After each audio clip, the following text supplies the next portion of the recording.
to start with, I have not seen your speech, unfortunately. Okay. But I heard from a few people who have seen it, and I saw one of your slides that you had on screen. Okay. And in my opinion, I think you're misjudging Switzerland.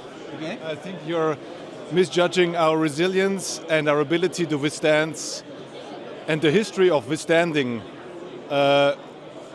negative influence that we had always on our country. So the first thing is I'm not an expert in Switzerland, and I understand the concept of neutrality. The point I do think is that I understand what Switzerland wants to be, and I understand its history of being very successfully neutral. But the point I'm making this morning is that in the way technology is changing, geography is irrelevant. And it's irrelevant in cyberspace, where Switzerland might be the subject of a deliberate attack, less likely than it is for many, but it's also very vulnerable to overspill from attacks on the neighbours in the way that software can get out of control, particularly in an AI-driven age. And my larger point is, I understand how Switzerland sees the world, and it's been remarkable, frankly, and it's a lovely country. But I also understand there are other powers in the world now that are so much bigger and more powerful than Switzerland that if they choose, they could push Switzerland around, despite the concept of neutrality. Now that might be, as I describe it, below the line in disinformation and cyberspace or economics and sanctions, but it could theoretically also be above the line, which is about air and missile. It's not about invading Switzerland, it's about breaking the will of the country. My own view is, I think Switzerland is at less risk than, say, the United Kingdom because of the different places we take in the world. And my greater message to the audience today is, given the innovative spirit in Switzerland, is even if you're in a better place, you need to work at it, don't take it for granted, but also maybe there are founders or engineers or investors in this group who can produce a thing or a service which, if they exported it to their neighbours, would be far to the greater good of asserting deterrence and keeping the rest of the country safe. And they make money out of it as well. So that, to my mind, that would be virtuous. So my two messages really today were, I know where you are, I don't know it well, and it's lovely, but don't take it for granted, and you're going to have to protect it. And secondly, if you can help the rest of us out through innovation, please do, because it's that competitive edge in technology that will allow, I'm going to call it Europe, the West, to find its place in a world where you'll have major competing forces, at the minute being quite dismissive about the voice of 500 million prosperous thinking people, which I think is a shame. I absolutely agree with you. I think looking at history, at Switzerland's history of, yes, you mentioned neutrality, that has been definitely in our favor, but I also would like to say we always had a currency that was very high. Yeah.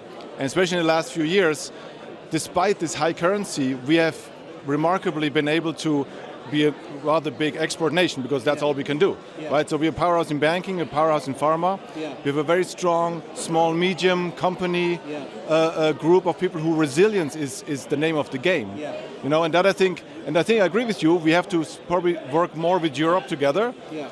Europe has not always. Switzerland has very unique feelings towards Europe, I think, right? Not always friendly. Yeah. But I agree with you. I think Switzerland has enough energy and innovation to help Europe sometimes out of their sleepiness. Yeah. And we have, for example, a company here at ETH, or we used to have one, is spun out, who produces drone operating systems. Yeah. So very, very active in the war in Ukraine. Yeah. So we are really helping out Europe, I think, in a larger scheme. In terms of resilience generally, if you look around Europe, there are countries like Finland, Sweden, Estonia, I think Switzerland, where resilience is part of the culture, and that's part of being, in your case, small and neutral. So actually there may be lessons there that countries that don't really think about resilience, like the UK, really should benefit from. And that can be a social and political, it can also be a commercial thing. And in terms of technology, you described, the drone world It's moving really quickly. So anybody can make a drone that flies. It's harder to make a drone that can safely drop a bomb or a missile. So that makes it a narrow game. The real advantage in the drone world, whether they fly or go on the water or go across land, is how they go through a contested electromagnetic environment. And so the cleverest drone technology are all to do with getting the platform from where you launch it to its objective, despite people trying to shoot it down and interfere with it. And if Switzerland is good in the electromagnetic spectrum, it's on a real winner, because everybody can make a thing that flies. I agree absolutely with you. Yeah.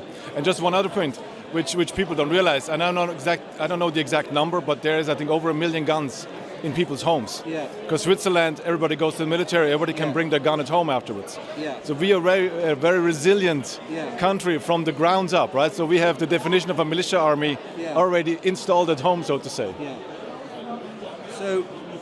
So that's very rare. You're never going to do that in the UK, for a start. But it's only relevant in a world where you are deterring territorial aggression. So those 1 million guns are not relevant to fending off cyber attack, disinformation or missile attack. And as I said to the audience today, when you think about war, it's a battle of wills. An element of that can be about territory, and there's no credible threat today to the territorial integrity of Switzerland, but there are credible capabilities that could affect the functioning of Switzerland, to which 1 million rifles are not going to make a contribution. But the cultural point, for me, is the important one, is that you have a population where every citizen understands they are part of the resilience. And in many countries, including my own, most citizens think resilience is the job of the government, and they're immune to this and entitled to be kept safe. That will not work, and we have to change. So the Swiss model, less I think from arming the population, which in UK would be a disaster, very unlikely, but I do think the UK will start to expand the way it draws on civil society for resilience, including of things like protecting CNI. So some good lessons. Any last words, gentlemen? Well, my last word will be one last thought, right? Switzerland lives democracy like almost no other country does. We have 4 times a year votes on all topics, communal, state level and government, country level wide. So, and living that democracy is worth defending it. And I think that's where this whole resilience idea comes from. Yeah. So my first message, and indeed my last message today, was Switzerland looks to me like a lovely place to live. Prosperous, democratic, skiing in Zermatt, all the things that people really treasure. But in the world we live in, everybody in the room today has got a part in protecting it, because other people will be jealous of it and may want to damage it. And so you are going to have to bind as a nation in a very Swiss way behind protecting your security, your prosperity, your values, because frankly nobody else is going to do it for you. Thank you so much. Very interesting insights. I hope you enjoy your day. Thank you. Bye.